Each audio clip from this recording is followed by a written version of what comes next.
애굽의 지배에서 벗어난 이스라엘은 하나님께서 약속하신 가나안을 향한 첫 걸음을 시작합니다. 새 시대 그리고 새 소망을 향한 그들의 걸음은 아마 부푼 꿈을 안고 있었을 겁니다. 그런데 그들의 예상과 달리 그들의 첫 행보에서 기다리고 있었던 것은 홍해였습니다. 홍해라고 하는 바다는 그저 그렇게 헤엄쳐서 건너갈 수 있는 바다도 아니고 적당히 해서 넘어갈 수 있는 바다도 아니었습니다. 다시 말해 이 홍해는 그들에게 있어 위기였습니다. 뿐만 아니었습니다. 설상가상으로 이스라엘 백성들을 내보냈던 바로의 마음이 변해요. 그래서 다시 군사들을 출동시켜서 이스라엘을 추격하게 됩니다. 앞에는 그들이 건널 수 없는 홍해 바다가 놓여 있었고 뒤에는 애굽의 군인들이 추격해오고 있었습니다. 가나안은커녕 한 치 앞도 내다볼 수 없는 수렁에 빠져버린 겁니다. 말 그대로 앞으로 갈 수도 없고 뒤로 갈 수도 없는 진퇴양난에 빠져버렸습니다. 꼼짝달싹할 수 없이 마치 도간에 든 쥐처럼 어떤 것도 할 수 없는 사면 초과와도 같은 상황을 만나게 되었습니다. 그들에게는 정말 위기였습니다. 그런데 하나님께서는 그런 하나님의 백성들을 위기 가운데 그냥 버리지 않으셨습니다. 하나님께서 그들을 구원해 주셨습니다. 무엇보다 애굽의 군사들이 추격해오고 있었어요. 성경을 보니까 하나님의 사자가 이스라엘 진영 뒤로 이동을 하셨습니다.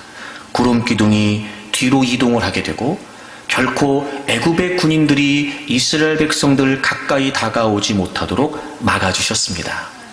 그리고 하나님께서 모세에게 명령하셨고 모세는 하나님의 명령을 따라 바다 위로 손을 내밀게 됩니다. 밤새도록 큰 동풍을 불어서 하나님께서 그 바다를 갈라주시고 갈라진 그 바다의 물이 양쪽에 벽이 되어 쌓이게 됩니다. 그리고 장정만 60만 명, 학자들의 추정에 의하면 약 200만 명이나 되는 이스라엘 백성들이 그 바다를 마른 땅으로 육지로 건너가게 되었습니다.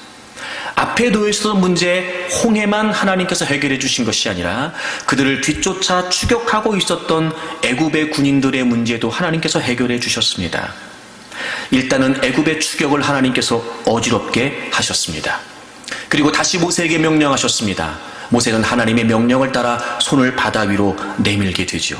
갈라져 있던 물이 합쳐지게 되고 이스라엘을 추격해오고 있었던 애굽의 모든 군사들은 하나도 남김없이 그 홍해에서 다 수장되게 되었습니다.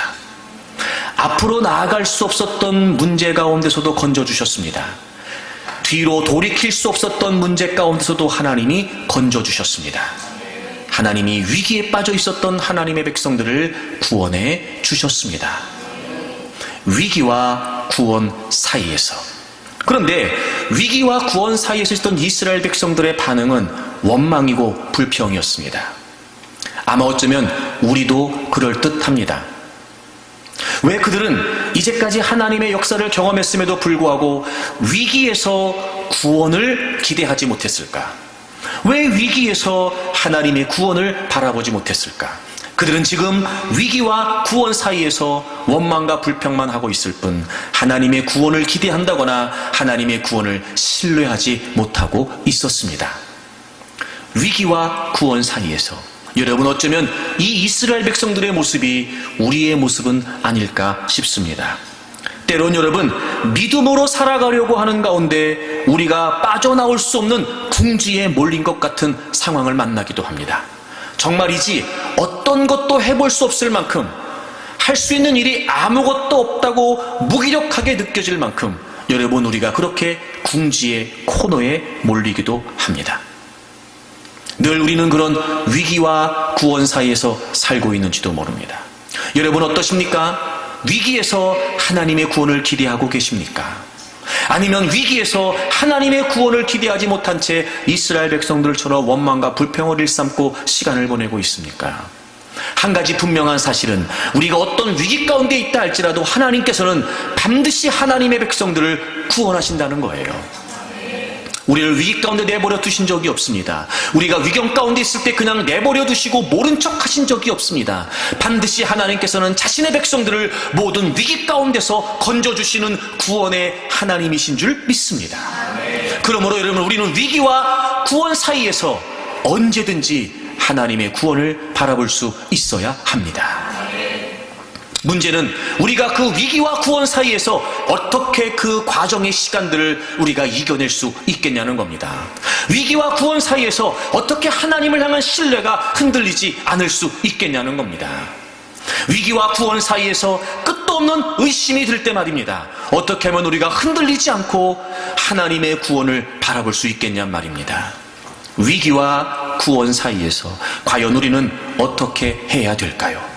여러분, 하나님의 구원을 모르지 않고 하나님의 구원의 역사를 경험하지 못한 것도 아니지만 그럼에도 불구하고 위기를 만나게 되면 두려움이 엄습하고 위기를 만나게 되면 불안함이 엄습하는 우리에게 있어 과연 어떻게 하나님의 구원을 기대할 수 있을까요?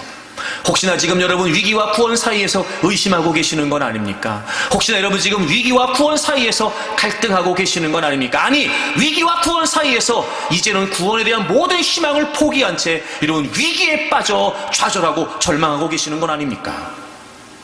하지만 여러분, 오늘 분명히 한 가지를 확신하십시오. 하나님께서는 하나님의 백성들을 위기 가운데서 구원하십니다. 위기와 구원 사이에서.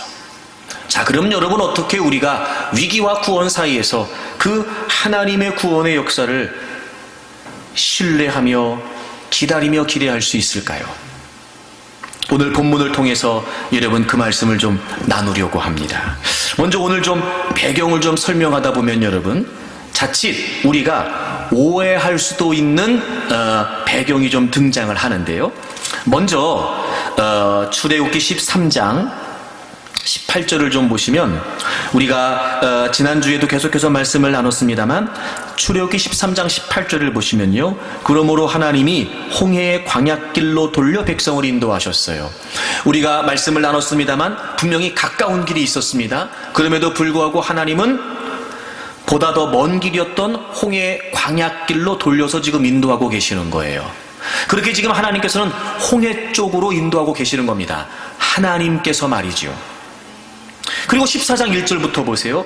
여호와께서 모세에게 말씀하여 이르시되, 지금 하나님이 모세에게 말씀하시는 겁니다. 이스라엘 자손에게 명령하여 돌이켜 바다와 믹돌 사이 피하히로답 곧 바알스본 맞은편 바닷가에 장막을 치게 하라. 지금 그 홍해 앞에 장막을 치게 하신 분이 누구세요? 하나님이십니다.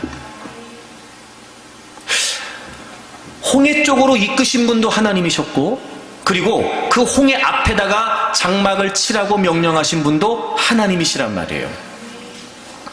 게다가 말이죠, 하나님이 모세에게 이렇게 말씀하십니다. 3절을 보시면 바로가 이스라엘 자손에 대하여 말하기를, 그러니까 하나님이 모세에게 알려주시는 거야. 바로가 이렇게 얘기할 거야, 이렇게 생각할 거야. 그들이 그 땅에서 멀리 떠나 광야에 갇힌 바 되었다 하리라. 그러니까 가까운 길을 놔두고도 그 홍해 쪽으로 가더니 홍해 앞에 머물러 있는 이스라엘 백성들의 모습을 보고 바로가 야, 쟤네들 저기 갇혀 있구나, 이렇게 생각하게 한다는 거예요. 생각할 거라는 거예요. 그리고 4절에 보시면 내가 바로의 마음을 완악하게 한즉 바로가 그들의 뒤를 따를 것이다. 그리고 하나님이 바로의 마음을 완악하게 한즉 바로가 그들의 뒤, 즉 이스라엘 백성들의 뒤를 따르게 될 거라는 거예요. 여러분, 여기서 이 완악하게 했다는 말을 우리가 잘 이해해야 되는데, 이 표현은 무슨 표현이냐면 원래 착한 바로의 마음을 하나님이 억지로 악하게 만드셔서 이스라엘 백성들을 뒤쫓게 하신 게 아니라, 이스라엘 백성들이 홍해 앞에 지금 장막을 치고 있는 그 모습을 보면서 쟤네들이 지금 광야에 갇혀있네, 야, 내가 안 그래도 보내고 싶은 거 보낸 거 아닌데 내가 쟤네들 다시 뒤쫓아가서 내가 다시 잡아와야 되겠다, 이렇게 스스로 악해지는 마음을 하나님이 돌이키게 하지 않으셨다는 거예요. 그대로 방치하셨다는 거죠. 자, 여러분 보십시오. 그러면 홍해 쪽으로 이끄신 분도 하나님이셨고, 홍해 앞에 장막을 치게 하신 것도 하나님이시며, 또 바로가 그렇게 이스라엘 백성들을 다시 추격할 것이라는 걸 알고 계시면서도 그대로 그걸 어떻게 하신 거냐면 허용하신 거예요. 그것도 하나님이세요. 여러분, 지금 있잖아요. 이스라엘 백성들이 앞에는 홍해가, 뒤에는 애굽의 군인들이 추격해오는 이 진퇴양난과도 같은 이 상황 말입니다. 이 상황, 이 위기 말이에요. 지금 하나님이 다 연출해 놓으신 거예요. 아니, 어쩌면 하나님이 이러실 수가 있을까? 오히려 바로의 마음을 돌이키게 하셔서 쫓아오지 못하게 하시고, 오히려 홍해 쪽이 아니라 더 쉬운 길로 하나님이 인도하셔야 하나님이지, 어쩌면 이렇게 하나님의 백성들을 꼼짝달싹할 수 없게 그 깊은 궁지에 몰아넣으신 걸까? 이해가 되지 않죠. 맞아요, 여러분. 이 상황만 생각하면 우리는 정말 하나님이 이해되지 않아요. 어떻게 우리한테 그럴 수 있냐 말이에요. 그런데 여러분, 한 번 더 생각해 보십시오. 한 번 더 생각해 보세요. 그렇다면 적어도 우리를 그토록 사랑하시는 하나님께서 그런 위기의 상황을 연출해 놓으시고 하나님께서 우리를 그렇게 있게 하신다면 분명한 이유가 있을 거라는 거예요. 적어도 나를 위해서 하나밖에 없는 아들 예수 그리스도를 포기하신, 나를 너무도 사랑하시는 하나님께서 우리를 너네 한번 골탕 먹어봐라, 야 니네 한번 어려워봐라, 야 니네 한번 괴로워봐라, 이렇게 하실 리는 없다는 거예요.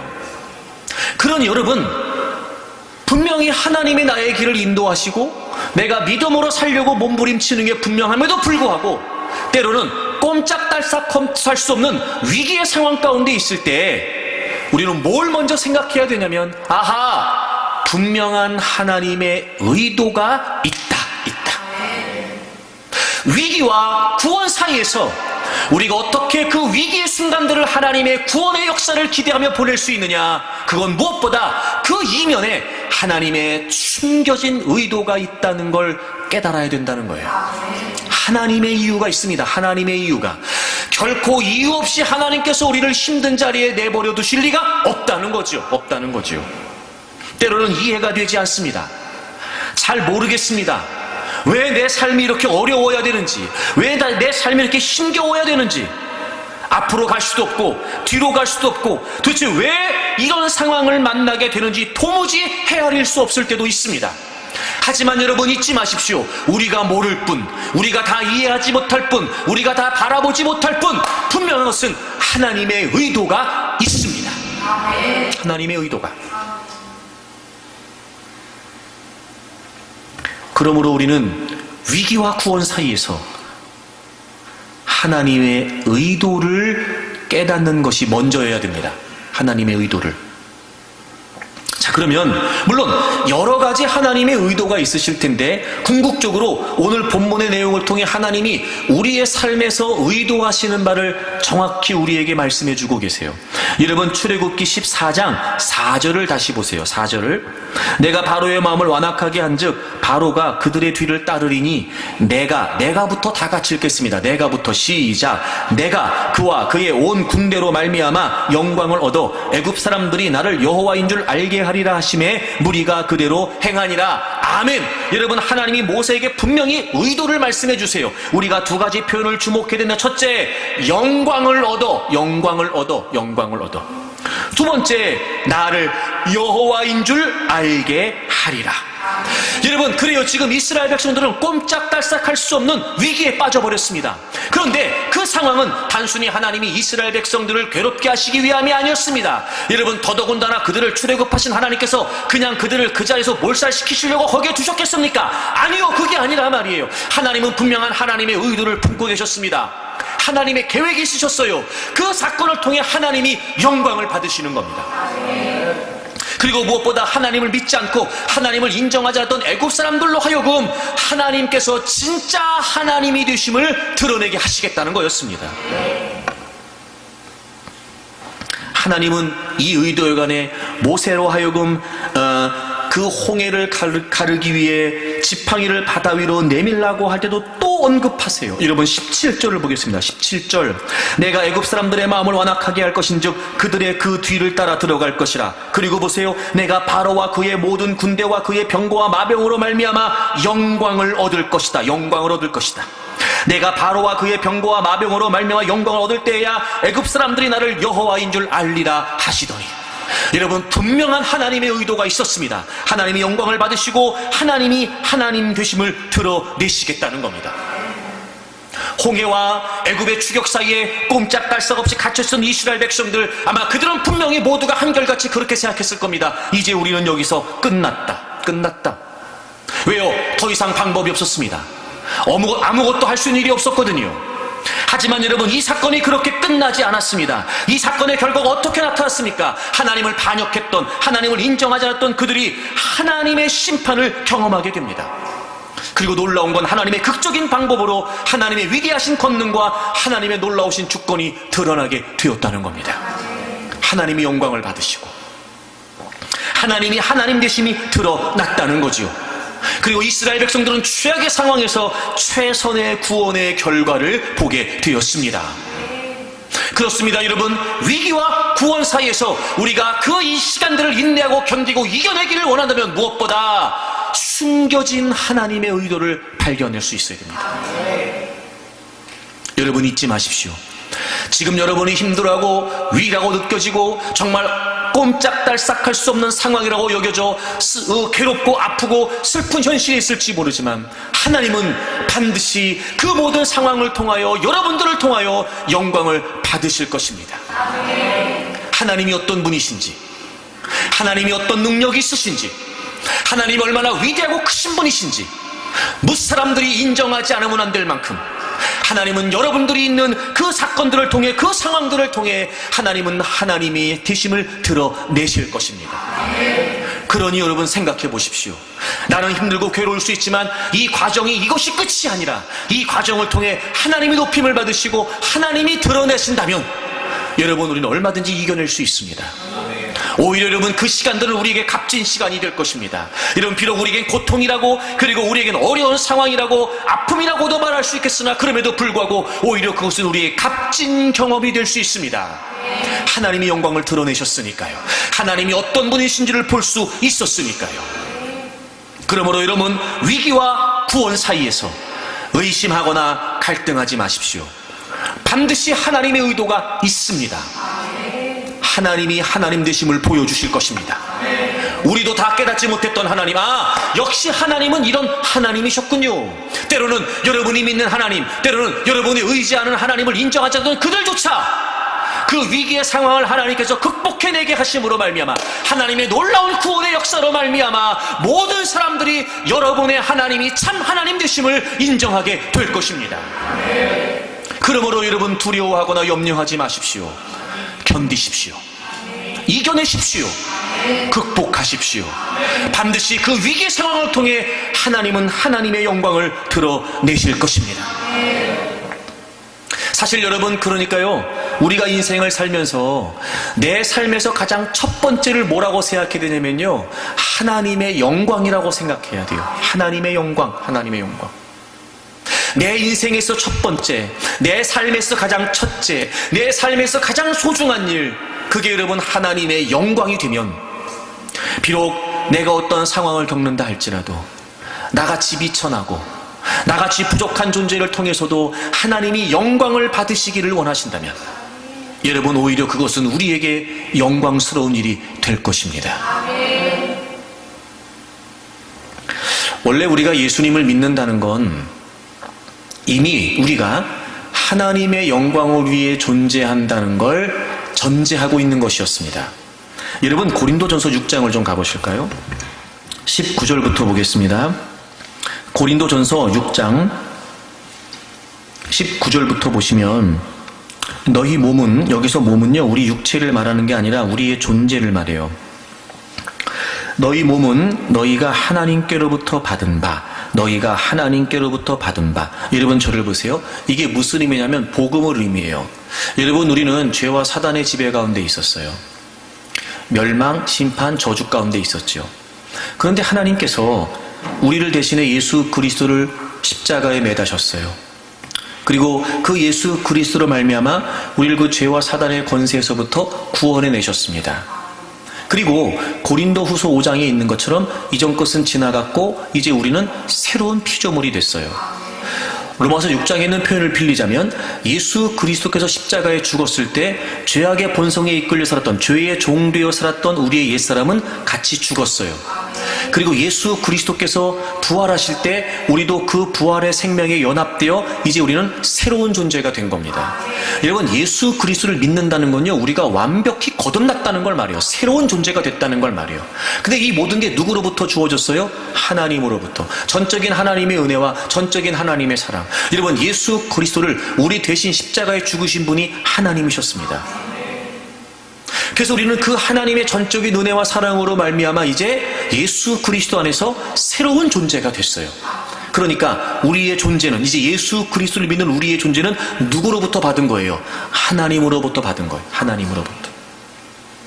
그리고 동시에 너희 가운데 계신 성령의 전인 줄을 알지 못하느냐. 여러분 우리 안에 누가 거하신다고요? 이제 성령님이 거하신다고요. 예수 그리스도를 믿음으로 말미암아 이제 우리 안에 성령 하나님이 거하십니다. 여러분 예수님을 다 믿으시죠? 여러분 다 예수님을 여러분의 구주로 믿으시죠? 그러면 이제 여러분 안에는 분명히 성령 하나님이 거하십니다. 그래서 우리가 성전이에요. 우리가 성전이라고요. 예수님을 믿는 여러분 한 분 한 분, 저와 여러분이 성전 됐습니다. 자, 그럼 이제 보세요. 우리가 예수님 믿음으로 새로운 존재가 됐어요. 하나님으로부터 받았어요. 그리고 우리 안에 하나님이 거하세요.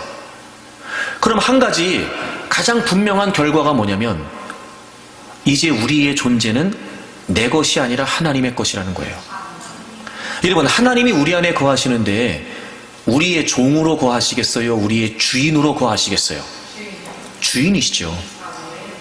그래서 그 뒤를 보세요. 너희 가운데 계신 성령의 전인 줄을 알지 못하느냐. 너희는 너희 자신의 것이 아니라. 그리고 여러분 20절 보세요. 값으로 산 것이 되었으니. 자, 이 19절에 이루어진 이 모든 은혜가 거저 주어졌어요. 우리에게는요. 그렇죠? 거저 주어졌습니다. 하지만 하나님께서는요, 값비싼 대가를 치르셨죠. 예수 그리스도의 목숨값. 여러분 하나님께서는요, 예수 그리스도의 목숨값을 지불하고 우리를 건지신 거예요. 그러니까 하나님께서 우리를 값으로 사신 거죠.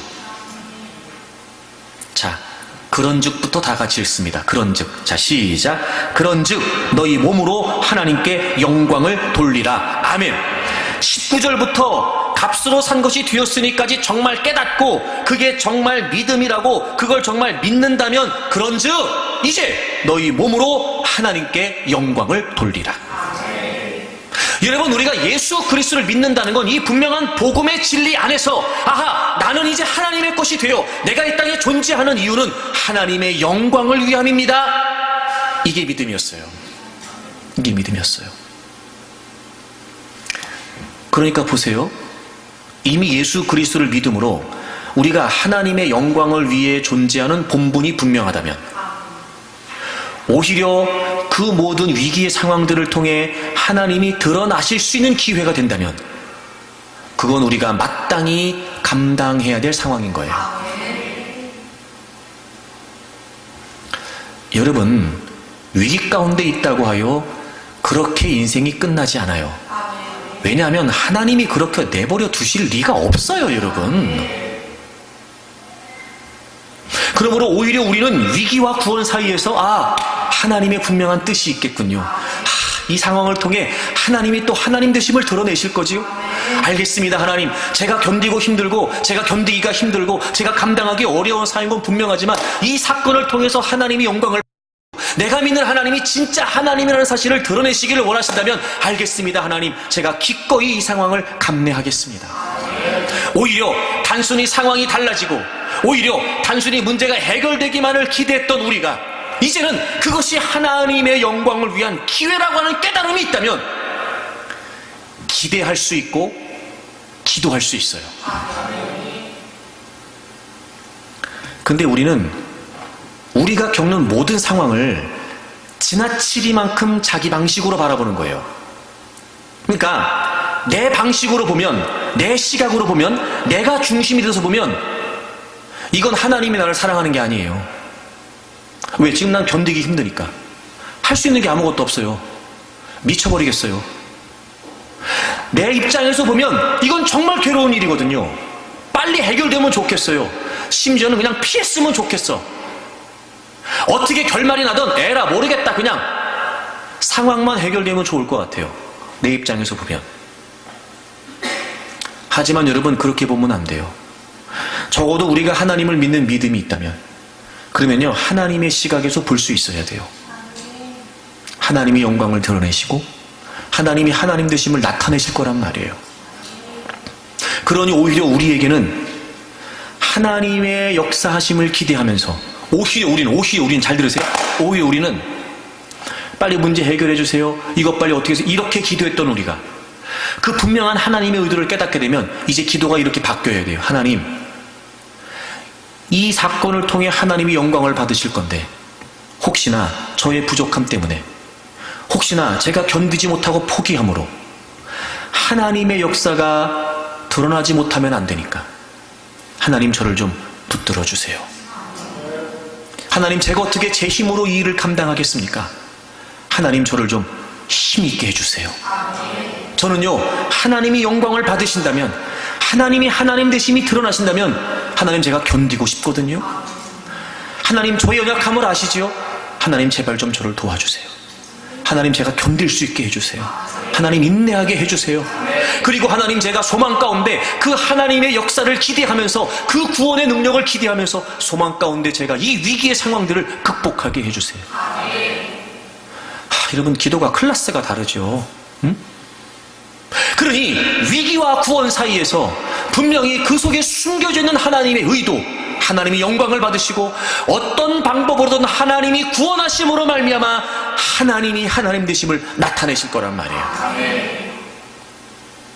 여러분, 그날을 기대하십시오.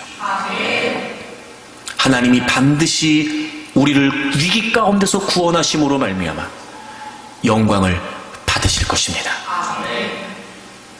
근데 문제는 뭐냐면요, 하나님이 영광을 받으신단 말이에요. 좋아요. 또 그렇게 해서 내가 믿는 하나님이 진짜 하나님 되심을 이제 하나님이 드러내신다고요. 근데 그거는 결과잖아, 결과. 어? 그건 결과고 우린 지금 그 위기 속에 갇혀 있고, 이게 너무 차이가 큰 거예요. 그래서 우리는 그 하나님의 구원의 결과를, 하나님의 영광을 우리가 기대하지만 단순히 그 기대가 우리의 현실에서 우리에게 힘이 된다고는 말할 수 없어요. 제가 보니까 그렇더라고요. 이게 뭐냐면 지금 부딪히는 게 더 가깝게 느껴지는 거예요. 지금 보여지는 게 전부라고 느껴지는 거예요. 아이고, 나중에 뭐 하나님이 영광을 받으시면 좋은데 아니, 그걸 싫어할 사람이 어딨냐고요. 우리가 좋은데 지금이 미쳐버리겠는데, 더 못할 것 같은데 지금이, 그게 문제인 거예요. 이유가 뭘까? 어떻게 해결해야 될까? 다시 본문으로 돌아오세요. 11절을 보시면, 그렇게 진퇴양난의 상황에서 이스라엘 백성들이 모세를 향해서, 하나님을 향해서 원망을 해요. 그들이 또 모세에게 이르되 애굽에 매장지가 없어서 당신이 우리를 이끌어내어 이 광야에서 죽게 하느냐? 어찌하여 당신이 우리를 애굽에서 이끌어내어 우리에게 이같이 하느냐? 분명히 그들이 출애굽을 할 때는 하나님의 역사라고 했을 것이며, 가나안을 향해 가면서 이제 하나님의 약속이 이루어진다 하지 않았을까요? 그런데 지금 홍해라고 하는 애굽의 추격을 받고 있는 상황에 그들이 지금 뭘 하고 있냐면 매장지가 없어서, 즉 죽일 데가 없어서 우리를 다 끌고 나왔냐? 그래서 결국 한다는 게 우리를 여기서 죽게 하는 거냐? 우리를 애굽에서 끌어내서 이렇게 할 수 있냐? 지금 이 얘기하는 겁니다. 11절은 모세에게 말했다지만 여러분 10절 맨 마지막에 보시면요, 여호와께 부르짖었다 이런 표현 나와요. 이 부르짖다는 말이 무슨 말이냐면 기도했다는 말이 아니고요, 원래 뜻이 뭐냐면 날카로운 소리로 비명을 지르다 이런 뜻이에요. 날카로운 소리로 비명을 지른다. 이건 기도한 게 아니에요. 그러니까 하나님에 대한 원망과 악평을 가지고 모세를 향해서, 하나님을 향해서 지금 막 난리를 치는 거예요. 이럴 수가 있냐는 거예요. 왜 우리를 굳이 데리고 나와서 여기에 다 죽이려고, 이게 지금 뭔 짓 하는 거냐는 거예요. 그래서 막 하나님께 원망과 불평을 하는 거예요. 자, 보세요 여러분. 하나님이 분명히 모세에게 이 사건을 통해 내가 영광을 얻을 거다 말씀하셨어요.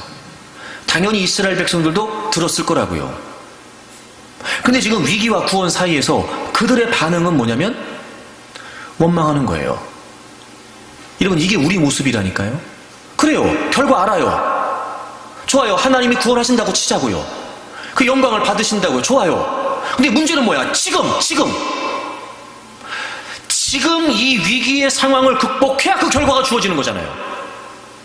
지금 하나님의 구원의 역사를 기대하는 믿음으로 이 지금의 상황을 견뎌야 되는 거잖아요. 그러니까 우리가 위기와 구원 사이에 있다니까요. 지금 하나님을 안 믿는 게 아니에요. 하나님을 모르는 게 아니라고요. 근데 위기와 구원 사이에서 우리는 늘 이런 반응이에요. 이유가 뭘까요? 10절을 보세요. 바로 가까이 올 때 이스라엘 자손의 눈을 들어본 적 애굽 사람들이 자기들 뒤에 이른지라 이스라엘 자손이 심히 두려워하여. 두려움 때문이에요. 자, 보세요. 이런 겁니다. 우리가 하나님을 안 믿는 게 아니에요. 하나님의 사랑을 못 믿는 것도 아니에요. 그럼에도 불구하고 위기와 구원 사이에서 그 하나님의 구원의 역사를 기대하지 못하게 만드는 가장 근본적인 이유가 뭐냐면 두려움이에요. 여러분, 잊지 마십시오. 원수마귀가 우리에게 도전하는 포인트는 딱 하나예요. 두려움이에요. 두려움. 이 두려움에 사로잡히게 되면요, 구원이고 능력이고 믿음이고 다 소용없어져요. 이 두려움에 사로잡히게 되면은요, 하나님의 영광이고 하나님의 이름이고 단지 그거는 먼 미래의 일로만 느껴지고 나하고 아무 상관없는 일로만 느껴지고, 이 두려움에 한번 휩싸이게 되면은요 아무것도 못해요. 원수마귀가요 그걸 정확히 알고 있는 거예요. 그걸.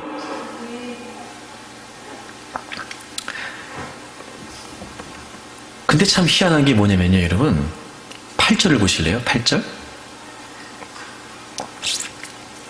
여호와께서 애굽 왕 바로의 마음을 완악하게 하셨으므로 그가 이스라엘 자손의 뒤를 따르니 이스라엘 자손이 담대히 나갔습니다. 여러분, 이스라엘 백성들이 출애굽할 때는 어땠는지 아세요? 담대히 나왔다고요. 담대히. 아니, 그땐 이스라엘 백성들이 담대히 나왔어요. 근데 지금은 어떻게 하고 있어요? 두려워하고 있어요. 자, 보세요. 잘 들으세요. 그때 하나님이 지금도 그들이 하나님이세요. 그죠? 그 바로가 지금 그 바로예요. 참 희한하죠, 여러분? 하나님이 달라진 거 아니에요. 상황이 달라진 것도 아니에요. 늘 있었던 상황이었고 늘 어려웠던 상황이었던 것뿐이에요. 그 하나님이 그 하나님이시고요, 그 바로가 그 바로예요. 근데 문제는 뭐냐? 우리가 두려운 거예요. 자, 그럼 보세요. 포인트가 누구에게 있냐면 우리에게 있는 거예요. 우리에게. 하나님께 있는 것도 아니고 위기라고 하는 상황에 있는 것도 아니고요, 정말 중요한 포인트는 누구냐면 우리예요. 우리. 자, 그러면 그렇게 담대하게 나갔던 이스라엘 백성들이 왜 두려워하게 됐을까요? 10절 다시 보세요. 바로가 가까이 올 때에 이스라엘 자손이 눈을 들어본즉 애굽 사람들이 자기들 뒤에 이른지라 이스라엘 자손이 심히 두려워하여 여호와께 부르짖고. 눈을 들어본즉 룩업, 이게 무슨 말이냐면요, 그걸 바라봤다는 거예요. 그걸 바라봤다는 거예요. 이런 거죠. 자, 앞에 홍해가 있어요. 홍해를 보고 있잖아 지금 이스라엘 백성들이. 두려운 거예요. 뒤에 지금 애굽의 군인들이 추격해오고 있어요. 그거 보이잖아 지금 여러분. 그 사막의 광야에 마병을 타고, 그리고 여러분 군사들이 소리도 들렸겠지. 소리도 막 먼지가 일지 않았을까? 그리고 이스라엘 백성들이 눈이 거기로 향한 거예요. 점점 다가오고 있겠죠. 소리가 크게 들리겠죠. 두려운 거예요. 그런데요, 이스라엘 백성들이 출애굽할 때는 그럼 어떻게 담대했을까요? 여러분, 우리가 그 출애굽의 상황을 잘 알아요. 바로가요, 처음부터 이스라엘 백성들을 내보냈던 게 아니었어요. 바로가 말을 안 들었어요. 하나님의 재앙을 내리시기 시작하죠. 첫 번째, 두 번째, 세 번째. 분명히 이스라엘 백성들은요, 하나님 받다가 바로 받다가 하나님 받다가 바로 받다가 했을 거예요. 근데 도무지 바로가 보내주질 않네. 네 번째, 다섯 번째, 여섯 번째. 하나님 받다가 바로 받다가 하나님 받다가 바로 받다가. 일곱 번째, 여덟 번째, 아홉 번째. 그래도 바로가 안 보내줬어요. 근데 마지막 열 번째, 모든 첫 것이 다 죽게 되는 마지막 열 번째 재앙에 바로가 무릎을 꿇어요. 그리고 내버렸어요. 그때 이스라엘 백성들이 하나님 받다 바로 받다 하나님 받다 바로 받다, 궁극적으로 그들의 시선이 누구를 향했을까요? 하나님 향한 거예요. 하나님. 야, 하나님이 드디어 이기셨다. 하나님이 드디어 이기셨다. 우리의 하나님이 승리하셨다. 아니, 그 바로가 이 바로라니까 여러분.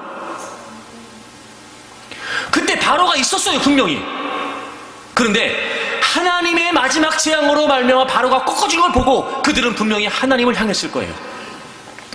그래서 바로 앞을 당당히 나올 수 있었던 거예요. 담대히. 근데 이제 그들이 그걸 잃어버렸어요. 그 하나님을 놓쳤다고요 지금. 그리고 뭘 보는 거예요?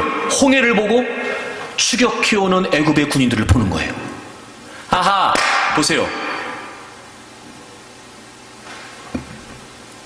하나님도 문제가 아니고 상황도 문제가 아니에요. 우리가 문제예요. 그런데 잘 들으세요. 우리가 문제예요. 그런데 잘 들으세요. 우리가 두려워하는 게 문제예요. 근데 잘 들으세요. 하나님을 바라봤던 때도 있었고 지금 상황을 바라보고도 있어요. 무슨 의미일까? 위기와 구원 사이에서 얼마든지 우리의 반응을 선택할 수 있다는 거예요. 우리가 쏘는 거예요, 여러분. 그 상황이라고 꼭 두려워해야 되는 거 아니란 말이에요. 그 문제라고요. 꼭 그 문제에 매여 우리가 두려워하는 거 아니라고요, 여러분. 두려워하지 않을 수 있단 말이에요. 우리가 선택할 수 있다고요. 선택할 수 있다고요. 하나님을 바라보느냐, 상황을 바라보느냐. 우리의 선택이란 말이에요. 우리의 선택. 우리가 지금 어느 순간부터 하나님을 바라봤던 시각을 놓쳐버린 거예요. 그 시선을 지금 잃어버리고 있는 거예요. 그리고 우리 눈앞에 있는 상황만 보는 거예요. 물론 여러분, 저도 그렇더라고요. 사실 어려운 속에 있을 때는요, 그 위기의 현실에서 눈을 떼는 건 정말 어려워요. 아니, 거의 불가능하다고 말해도 과언이 아닐 거예요. 왜냐하면 일단 지금 내가 부딪히고 있으니까 내가. 그러니 그 위기의 상황에서 눈을 뗀다는 건요, 이게 그냥 되는 게 이게 정말, 하여튼 정말 힘든 일이에요, 이거는요, 여러분. 또 아무리 이렇게 우리가 말씀을 듣고 그렇지 내가 하나님 바라봐야지, 그러면 아무리 의지를 가지고 해도요, 그 시선을 떼려고 해서 떼지는 것도 아닌 것 같아요. 그 어려운 환경을 애써 외면하고 우리의 시선이 하나님을 향한다는 건, 이건 정말 어려운 일이에요. 하지만 잊지 마세요. 선택할 수 있다는 걸요. 선택할 수 있다. 물론 그 선택이 한 번에 확 이렇게 안 될 수도 있어요. 선택을 딱 정해놓고, 제가 금요일날 그런 얘기 했는데 답정너 선택을 딱 정해놓고 답이 정해져 있어요. 하나님 바라보는 거예요. 그리고 쉽지 않지만 애써 끊임없이 하나님을 바라보는 거예요. 그러면 두려워지지 않아요. 문제는 두려움이었어요. 원수마귀가 노리는 게 뭐냐면 두려움이에요. 그래서 우리로 하여금 그 문제에 빠져버리게 만들고 하나님을 기대하지 못하게 만들고, 보세요. 궁극적으로 그 하나님의 구원의 역사, 하나님의 영광의 역사를 기대하지 못한다는 건 포기하는 것밖에 없어요. 우리가 위기의 상황에 빠지면 빠질수록 우리는 점점 그 하나님의 구원의 역사가 멀게만 느껴질 겁니다. 그게 원수마귀가 노리는 거예요. 보세요. 하나님은 우리를 통해 영광을 받으시기를 원하시는데 우리가 그 기회를 놓치는 거죠. 하나님은 그 상황을 통해 우리로 하여금 하나님이 하나님 되심을 드러내시려고 하는 건데, 원수마귀는 두려움에 사로잡혀 그 모든 상황을 포기하게 만들어버리는 겁니다. 그리고 우리에게 주어진 가장 영광스러운 기회, 하나님이 하나님 되심을 드러내는 그 기회를 뺏어가 버리는 거예요. 선택할 수 있습니다.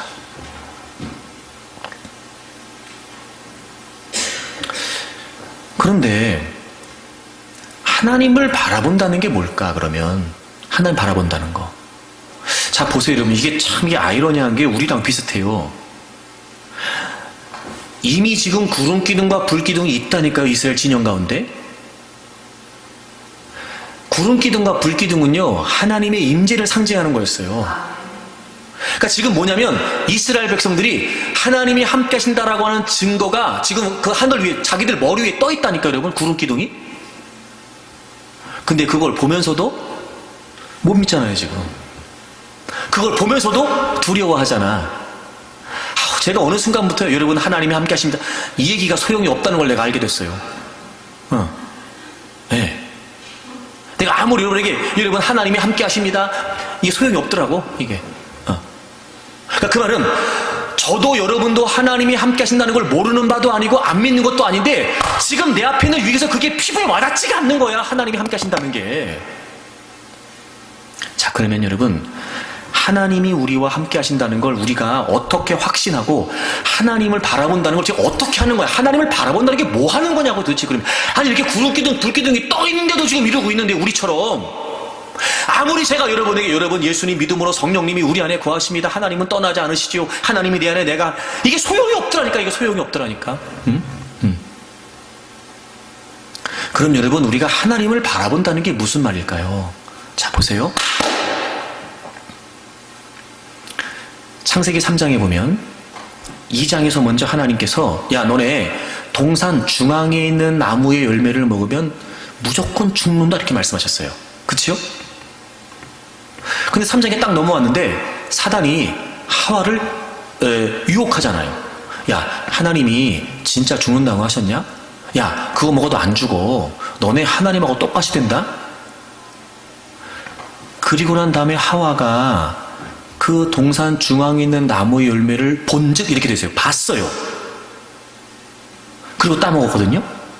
자, 보세요. 사단이 유혹할 수 있어요. 원수마귀가 유혹할 수 있다고요. 하나님을 바라본다는 건 무슨 말이냐면요, 그 상황에서 하나님이 함께 하신다는 걸 믿는다는 건 무슨 말이냐면요, 그 상황에서 이미도 하나님이 우리에게 주신 말씀을 생각하는 거예요. 생각하는 거예요. 그게 하나님 바라보는 거예요. 자, 보세요. 분명히 하나님이 말씀하셨어요. 사단도 와서 꼬셔요. 보기 전에, 바라보기 전에 정말 하나님을 바라보기를 원했다면, 정말 하나님이 자신들과 함께 하신다는 게 분명했다면, 그들은 이미 하나님이 자신들에게 말씀하신 것, 동산 중앙에 있는 나무의 열매는 먹으면 죽는다 라고 하신 말씀을 생각했어야 됐어요. 그리고 먼저 하나님을 바라봐야 됐어요. 그리고 선악과를 봤다면 따먹을 일이 없죠. 그런데 이미 하나님이 주신 말씀이 있었는데 그 말씀을 생각하지 않고 사단의 말을 듣고 그냥 본 거예요. 그리고 따먹은 거예요. 여러분, 우리가 모든 상황에서 하나님을 바라본다는 게 무슨 말이냐? 하나님이 정말 나와 함께 하신다는 사실을 어떻게 우리가 피부에 와닿게 확신할 수 있느냐? 하나님의 약속의 말씀으로 생각하는 거예요. 마가복음 5장에 보면은요, 회당장 야이로의 이야기가 등장합니다. 자기 딸이 병이 들어버렸어요. 죽을 것 같은 중병에 걸려버린 거예요. 그래서 회당장이라고 하는 당시의 신분과 체면과 위치가 있었으나 예수님이시라면 반드시 고치실 것이라고 하는 믿음이 있었기 때문에 이 회당장은 예수님 앞에 와서 무릎을 꿇습니다. 주님, 제 딸이 지금 병들어 죽게 됐습니다. 고쳐주십시오. 그랬더니 예수님께서 같이 가고 계셨어요. 중간에 열대를 혈루증 났던 여인을 만나게 되죠. 잠시 지체를 하게 됩니다. 그리고 집에서 하인이 당도했어요. 여보시오, 더 이상 예수님 괴롭히지 마세요. 이제 당신 딸 죽었습니다. 그 소리가 들렸어요. 죽었습니다. 근데 주님 이렇게 말씀하세요. 두려워하지 말고 믿기만 해라. 지금 주님이 함께 가고 계세요. 주님이 말씀하고 계세요. 여러분 보세요. 주님이 함께 가고 계세요. 아이가 죽었대요. 주님이 함께 하신다는 게 의미 있었을까 그에게? 의미 없었을 거예요. 죽었다는데? 그래서 주님이 뭐 하세요? 말씀하세요. 두려워하지 말고 믿기만 해라. 집에 가는 동안 이 야이로가 얼마나 갈등이 심했을까? 그죠? 아이는 죽었는데 주님은 두려워하지 말고 믿으라고 했는데 지금 주님이랑 같이 가고는 있는데 애가 죽었다는데? 끝났는데 주님은 믿으라고 했는데 두려워하지 말라고 했는데 애는 죽었는데 이게 얼마나 갈등이 심했을까 여러분. 하지만 회당장 야이로가 예수님한테 예수님 오지 마세요 우리 집에, 예수님 이제 그만 갑시다 이렇게 하지 않았다는 걸 보면 그는 그 위기의 상황에서, 끊임없는 갈등의 상황에서 주님이 하시는 말씀, 두려워하지 말고 믿기만 하라 라고 하는 주님의 말씀을 지금 가슴에 품고 있는 거예요. 왜 안 두려웠을까요? 왜 안 두려웠을까요? 그러니까 그 상황이 그냥 한 번에 확 믿어져서가 아니라 얼마나 집에 가는 동안 갈등이 심했겠냐고요. 이 회당장 야이로에게. 그래도 그 상황, 아이가 죽었다는 상황보다는 주님이 하시는 말씀을 계속 생각하는 거예요. 그래 주님이 두려워하지 말라고 하셨어. 그래 주님 믿으라고 하셨지. 그래 맞아. 그러고 집에까지 왔어요. 근데 봤더니 애가 죽은 거예요. 사람들이 울고불고 난리가 났어요. 제가 말씀드렸습니다만 소식을 들은 거하고 직접 눈으로 보는 건 또 다른 문제예요. 이런 거죠. 더 상황이 나빠진 거예요 지금. 우리 왜 그렇잖아요 여러분. 웬만할 때는요 믿음도 발휘가 된다니까.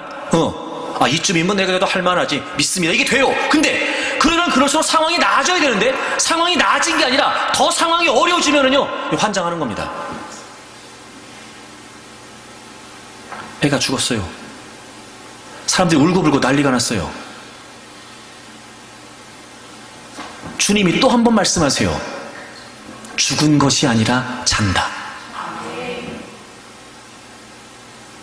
우린 결과를 아니까 아멘을 하지만 회당장 야이로가 얼마나 의심이 들었을까.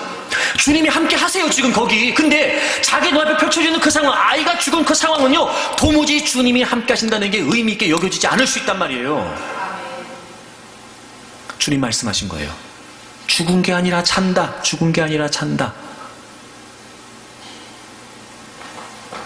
그리고 마침내 주님께서 마치 잠들어 있는 아이를 깨우듯이 달리다굼 이렇게 하세요. 죽었다고 했던 그 아이가 살아났습니다. 아하, 하나님을 바라본다는 게 뭐예요? 상황을 보지 않고 하나님을 바라본다는 게 뭐예요? 그 상황 속에 우리는 너무도 의심과 갈등과 두려움과 불안함 속에 휩싸여 있지만 주님의 말씀으로 생각하는 거예요. 자꾸 주님의 말씀을 붙드는 거예요. 계속해서 주님의 말씀에 붙들리기를 원하는 거예요. 여러분 생각해 보세요. 하나님이 지금까지 여러분의 인생을 향하셔 여러분에게 응답하셨던 약속의 말씀들, 여러분이 가정의 문제를 위해 기도할 때마다 그 가정을 향하셔서 주신 하나님의 약속의 말씀들, 여러분이 자녀들을 위해 기도할 때마다 하나님의 그 자녀들을 향한 주셨던 그 하나님의 비전의 말씀들, 여러분의 삶을 향한 여러분이 문제 어려운 가운데 있을 때 그때마다 나는 전혀 생각하지 못했지만 하나님이 응답하시면서 우리에게 주셨던 그 무한한 약속의 말씀들 말입니다. 원수마귀는 그 하나님의 약속들이 이루어지지 못하도록 자꾸 우리를 넘어뜨리는 거예요. 두려워하게 하는 겁니다. 그리고 위기와 구원 사이에서 점점 더 의심만 하게 만드는 거예요. 하지만 여러분, 선택할 수 있습니다. 얼마든지 선택할 수 있습니다. 두려워하지 않을 수 있다고요. 이미도 우리에게 주신 말씀들, 이미도 내게 주신 약속의 말씀들, 하나님의 말씀을 통해 깨닫게 하셨던 그 은혜의 말씀들, 여러분, 우리가 그 말씀으로 생각하고 말씀으로 고민하고 말씀으로 의심을 넘어서고 말씀으로 두려움을 떨쳐내는 겁니다. 그럼 반드시 하나님은 하나님의 약속의 말씀대로 이행하실 거예요. 위기와 구원 사이에서 여러분, 우리는 늘 두려워하고 불안해합니다. 하지만 하나님이 우리의 삶을 선하게 이끌어 가신 하나님께서 아무런 이유 없이 우리를 힘들게 하고 괴롭게 하시려고 그 지경에 두실 리가 없단 말이에요. 반드시 하나님의 의도가 있어요. 하나님의 영광을 받으십니다. 여러분을 통해 하나님이 하나님 되심을 드러내실 겁니다. 그러니 우리는 이제 예수 그리스도를 믿어 하나님 자녀 되었으니 나는 이제부터 하나님의 영광이 내 인생의 첫째입니다. 분명히 하나님의 영광을 위해 삶을 고백하십시오. 위기와 구원 사이에서 얼마든지 우리는 선택할 수 있다고요. 두려워하지 않을 수 있습니다. 바라보면 바라볼수록 두려워지게 돼 있어요. 그러니 여러분, 우리는 의지적으로라도 쉽지 않지만 하나님을 바라보려고 힘써야 됩니다. 하나님 말씀으로 생각하라고요. 하나님 말씀을 자꾸 가슴에 담으시라고요. 그 말씀을 품으시라고요. 그 비전을 품으시라고요. 그리고 오히려 더 거룩한 하나님의 비전을, 위대한 하나님의 비전을 그 하나님의 약속의 말씀에 근거하여 품으십시오. 그리고 자꾸 하나님을 바라보세요. 두려움을 이겨내십시오. 불안함을 떨쳐내십시오. 그리고 마침내 하나님께서 구원의 역사를 베푸시는 그 위기의 순간들을 극복하십시오. 이길 수 있습니다. 그리고 하나님의 영광을 드러내고 하나님의 이름을 높여드리고, 지금 여러분이 어떤 문제와 상황 가운데 있다 할지라도 하나님은 그 문제를 더 극복하여 마침내 하나님의 구원의 능력을 베풀어 주실 것입니다. 우리 찬양 하나 하죠.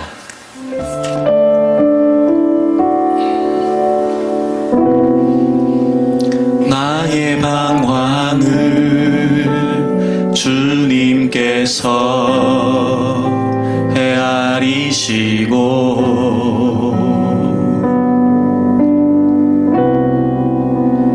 나의 눈물을 주의 병에 담으소서. 나는 빌천하고 수치와 조롱에 홀로 남았으니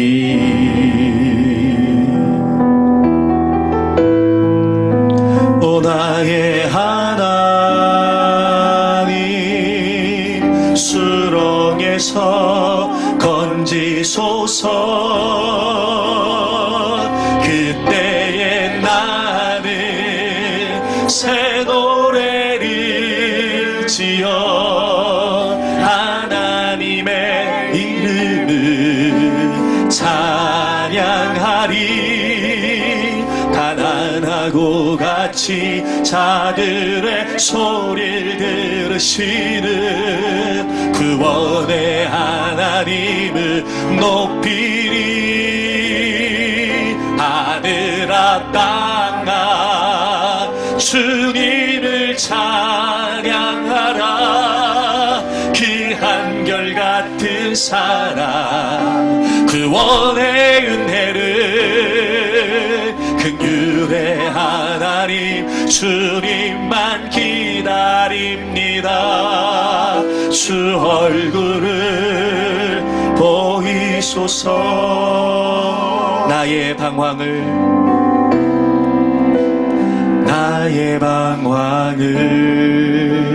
주님께서 헤아리시고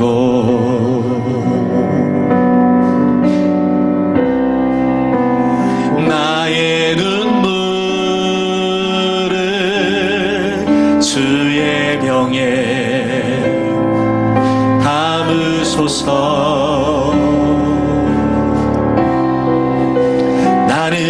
헤쳐나고 수치와 조롱에 홀로 남았으니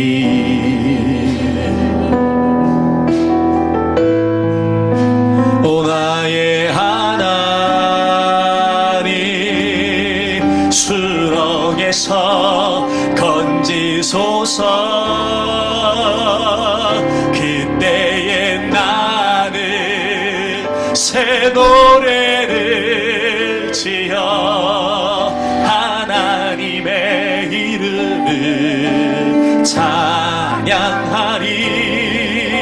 가난하고 갇힌 자들의 소리를 들으시는 구원의 하나님을 높이리. 하늘아 땅아 주님을 찬양하라. 그 한결같은 사랑 구원의 은혜를 긍휼의 하나님 주님만 기다립니다. 주 얼굴을 보이소서. 그때에 나는 새 노래를 지어 하나님의 이름을 찬양하리. 가난하고 갇힌 자들의 소리를 들으시는 구원의 하나님을 높이리. 하늘아 땅아 주님을 찬양하라. 그 한결같은 사랑 구원의 은혜를 긍휼의 하나님 주님만 기다립니다. 그 얼굴을 보이소서. 두 손을 가슴에 얹겠습니다.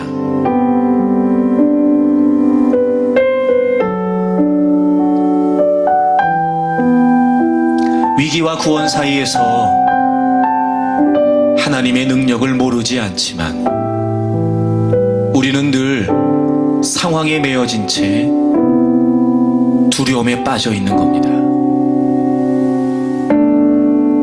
하나님의 영광이라는 말도 달갑게 들리지 않고 하나님의 뜻이라고 하는 말이 오히려 버겁게만 느껴지는 겁니다. 두려움에 휩싸여버린 나머지 그냥 다 귀찮은 겁니다. 그냥 여기서 끝내고 싶은 거지요. 하지만 여러분, 반드시 여러분의 하나님께서는 여러분을 건지실 겁니다.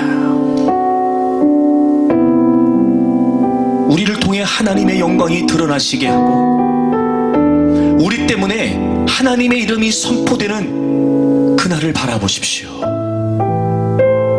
얼마나 감격적일까요? 얼마나 감사가 될까요? 새 노래를 지어 하나님을 찬양하게 하시는 그날, 우리에겐 또 얼마나 영광스러울까요? 두려워하지 마십시오. 선택할 수 있습니다. 이제는 늘 하나님의 말씀을 생각하고 하나님을 바라보십시오. 이길 수 있습니다. 극복할 수 있습니다. 두 손을 높이 들겠습니다. 여러분, 오늘 결정하십시오. 선택하십시오. 하나님, 두려워하지 않겠습니다.